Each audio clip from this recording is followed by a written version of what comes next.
Lenny Vangilder, Jude Young, our first NBC Bank weekend preview brought to you by First NBC Bank, proud sponsor of SportsNola.com. Jude, good to have you with us.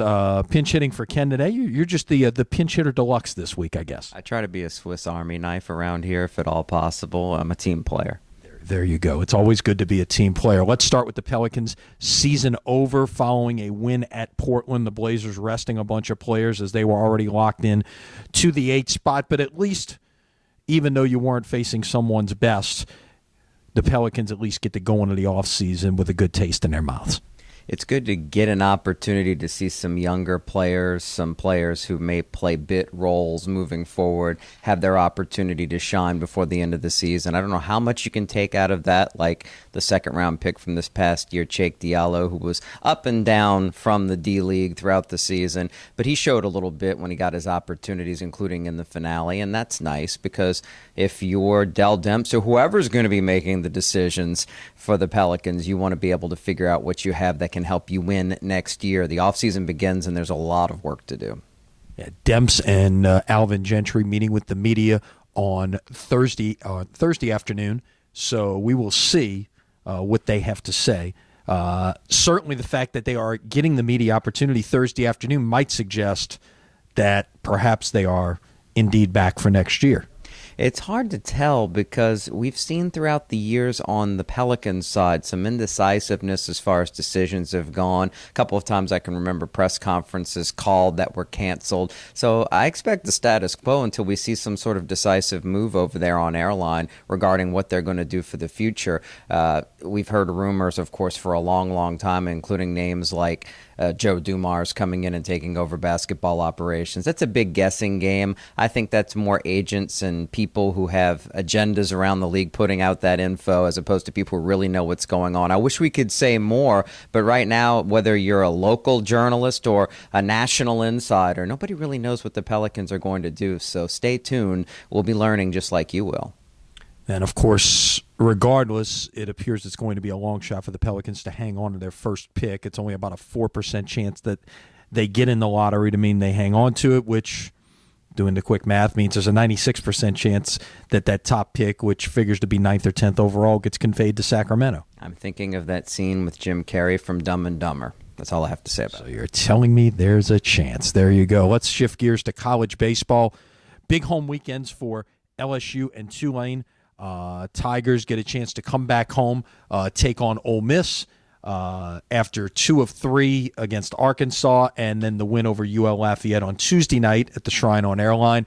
Tulane, meanwhile, host the number 1 team, at least through 2 weeks in the American Athletic Conference, UConn, for a Thursday, Friday, Saturday series. UNO is on the road to face the top team at the moment in the Southland Conference in McNeese. But we'll focus on the action at home this weekend.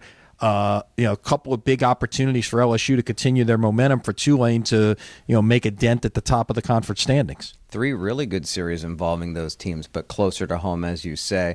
I want to start with Tulane because UConn's 6-0 in the conference, and we know the Green Wave had a horrible start to the season, but then they jump into conference play and start winning series. If they can win the series or even sweep the Huskies, they become an interesting story as a team that could vault to the top of this conference, which has been good enough to have multiple teams in the postseason since its inception. This could be a big turnaround. And on the flip side, we're used to LSU turnarounds right around this time of year. Seems like they're following last year's script with a big comeback in the middle game of a series against Arkansas. No rally possum this time, just good hitting, and maybe they're going to be able to go on a run here down the stretch. People expect it at this point, and for the last few years, LSU's found their way somehow, even with stumbles here and there, into a national seed. They play an Ole Miss team that pitches it pretty well, but hasn't hit it very well, so the Tigers will still be challenged to prove that they can continue to hit with runners in scoring position like they found a way to do at least against Arkansas. Pitching has been better lately, and that's been the key for the Tigers, especially in the late innings. Yeah, getting Hunter Newman back has been a big addition for LSU, no question about that. On to the high school front.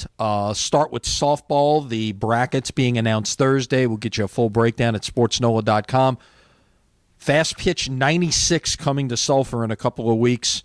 Again, just like in the basketball world, it was 12 championships. It'll be 12 in softball. It'll be 12 in baseball. The quirky thing is Division I, where there are 8 teams playing softball. So bypass the first round, bypass the second round. Don't don't collect $200. You're going straight to Sulphur.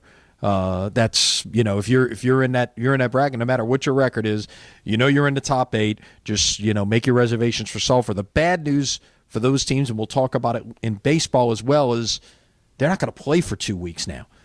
You can inter-squad all you want, but facing outside competition, not doing it for 2 weeks, that could be a bit of a struggle. Oh, it's a big deal. You want to be sharpest when a state championship is on the line, and these teams are going to have to do the best they can to come up with a plan to be ready under circumstances that even the coaches haven't experienced before. You don't have this kind of time off before the biggest games that you play, and I feel for the coaches and the players because you don't want to see girls out there not being sharp, and then the boys when they come around in baseball for games that mean so much to them, what they play for, a legacy in their lives when they look back at their high school career simply because they didn't get a chance to keep playing before the championships came around. It's really a sad state of affairs in the LHSA, and we harp on it, I don't think, way too much because these type of situations keep popping up. Well, when someone ends up not, a big favorite perhaps gets beat because they didn't play for 2 weeks, then let's see what changes. Sometimes it takes some unintended consequences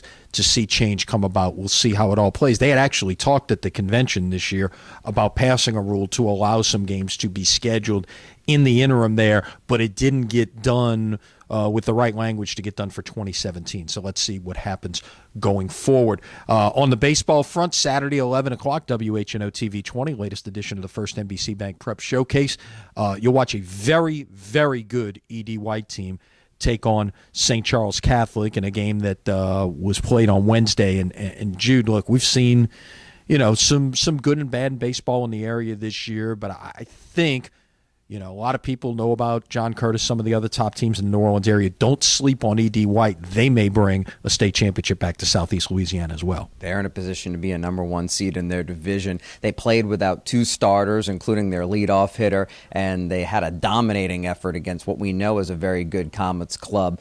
And what can you say? They're in a position to play their 1 playoff game before a potential trip to Sulphur at home, and they appear to have everything in place to be able to win. And Shane Trosclair clearly has his team loose and playing hard and able to bounce back like we saw from a tough district loss. They're more than capable of going anywhere and winning multiple games. We will see. And 2 more games to come next week. Stay with SportsNola.com. We'll have the information on those 2 telecasts coming up for you later this week. We will have games for you. We can tell you on Tuesday and Thursday next week live on SportsNola.com, with the re-airs coming a couple of days after that on WHNO TV 20. Jude, it's been a pleasure to have you. Always a pleasure to be here, and happy Easter to you and your family and everybody out there who supports SportsNola.com. Yeah, I see Jude's got his Easter colors on as well. That's our First NBC Bank Weekend Preview, brought to you by First NBC Bank, proud sponsor of SportsNola.com. You too have a blessed Easter as well. He's Jude. I'm Lenny. We'll be back next week here at SportsNola.com.